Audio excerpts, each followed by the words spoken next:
Oke guys, jadi di video kali ini kita akan bahas USB dongle dari Ugreen. Nah, semoga video ini juga nggak terlalu panjang. By the way, di sebelah sini akan ada timestamp dari video ini. Jadi kalau misalkan kalian ingin langsung loncat ke bagian tertentu, kalian bisa cek timestampnya atau kalian cek di deskripsi. Yuk sekarang kita mulai videonya. Harga dari USB dongle ini adalah 612.000 sekian untuk yang di official store-nya. Sebetulnya ada juga toko yang non-official store jual produk ini dengan harga yang lebih murah. Tapi balik lagi ke kalian, kalau misalnya kalian ingin beli ke non-official store yang harganya lebih murah, pastikan kalau tokonya itu pertama aman dan yang kedua dia udah mempunyai review atau rating yang bagus.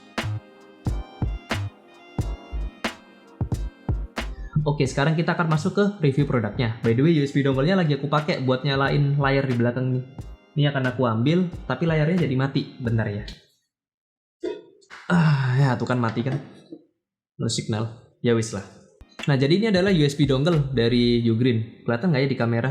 Gelap banget ya. Nanti kalau misalnya nggak kelihatan akan aku kasih B-roll-nya. By the way, ini bentuknya gede banget untuk ukuran USB dongle. Tapi emang itu wajar karena dia memiliki port yang banyak. Di sini totalnya ada 9 port. Ada 3 port USB 3.0, ada 1 port USB Type-C yang support daya hingga 100 Watt. Ada port HDMI, VGA, dan RJ45. Dan juga ada port untuk SD card. Ini bisa SD card yang besar maupun yang micro SD. Nah, alasan utama aku beli USB dongle ini karena aku butuh slot SD card-nya untuk yang micro SD sama yang SD card yang kamera. Dan juga aku butuh RJ45 karena kita tahu koneksi internet akan jauh lebih cepat ketika menggunakan kabel. Build quality dari dongle ini juga terlihat mewah ya. Ini bahannya dari aluminium. Ini ada suaranya nih. Nah ini jadi apa ya, kesan premiumnya dapat banget dari USB dongle ini. Oke, sekarang kita akan bahas kelebihan dan kekurangan.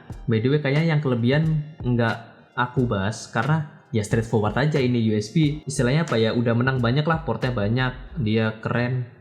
Ya itulah, itu nggak terlalu penting. Sekarang yang lebih penting adalah kita bahas tentang kekurangan dari USB dongle ini. By the way, sebelum itu akan aku pasang lagi ya ke belakang biar layar di belakang bisa nyala, biar kelihatan lebih bagus aja videonya. Bentar ya. Oke, layarnya udah nyala. Tadi apa sih? Oh iya, kita akan bahas tentang kekurangan ya. Disclaimer dulu, kekurangan ini menurut pendapatku. Atau bisa aja kekurangan ini hanya dialami oleh deviceku karena mungkin kurang bagus atau gimana kali ya. Semoga aja nanti kalau misalnya kalian beli device ini, kalian nggak merasakan kekurangan-kekurangan ini. Kekurangan pertama yang aku rasakan adalah USB 3.0-nya tuh kadang tidak bekerja. Di sini kan ada 3 port USB 3.0. Aku pakai pertama untuk receiver mouse wireless, terus yang kedua aku untuk hard disk eksternal, dan yang ketiga untuk keyboardku. Nah, kadang-kadang ini ketika misalnya aku colokin semua, ada kalanya di mana mouseku tuh jadi kayak agak patah-patah. Dan juga keyboardku kalau misalnya aku pakai mode wireless, dia kayak apa ya, kayak nggak masuk. Atau kalau misalnya aku pakai mode Bluetooth sambil aku cas, dia tuh kayak ngecas enggak gitu. Nah, pertama aku kira dari mouse-nya mungkin baterainya habis. Mungkin kan, oke aku coba ganti baterai yang baru. Terus yang untuk keyboardnya, oke mungkin kabelnya rusak. Ada suara ayam guys.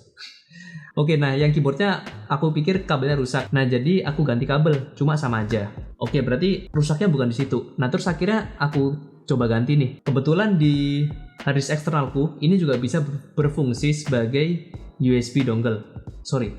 Berfungsi sebagai USB hub maksudnya. Jadi di hard disknya itu ada 2 port USB Type A.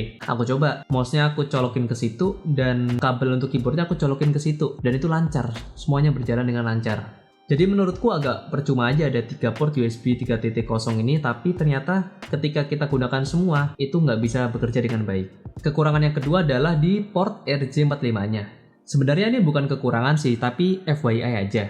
Jadi kalau misalnya kalian beli USB dongle ini, kalian nggak akan langsung bisa menggunakan port RJ45-nya. Port RJ45-nya itu nggak bisa karena kita harus menginstal drivernya dulu.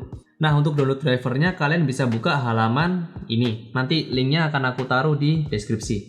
Terus masukkan SKU dari USB dongle yang tipe ini. Nah, untuk SKU-nya ini kalian bisa cek nomornya di kotaknya. Harusnya nanti di kotak penjualannya ada SKU-nya. Sebentar, coba aku ambilnya. Ini kotaknya.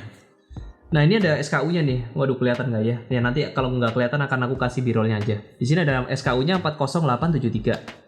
Untuk model yang seperti ini. Nah, atau kalau misalnya nggak ada dan kalian ingin lebih make sure lagi, kalian bisa tanya ke sellernya. Lalu masukkan SKU-nya dan tinggal download drivernya.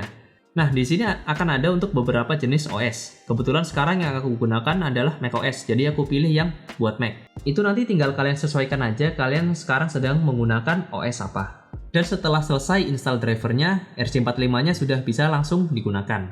By the way, ngomong-ngomong RJ45 nih, jadi kabelan yang aku gunakan di sini adalah kabelan dari Vention. Gimana sih nyebutnya? Ya gitulah, dari Vention pokoknya ya. Nah, untuk link pembeliannya akan aku taruh di deskripsi.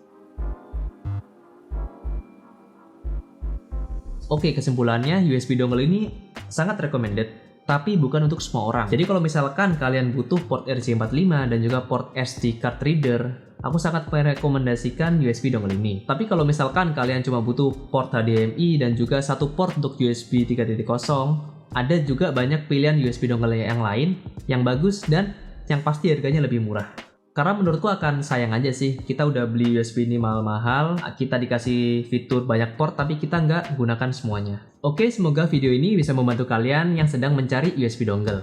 Aku Fori Akbar, sampai jumpa di next video. Dadah!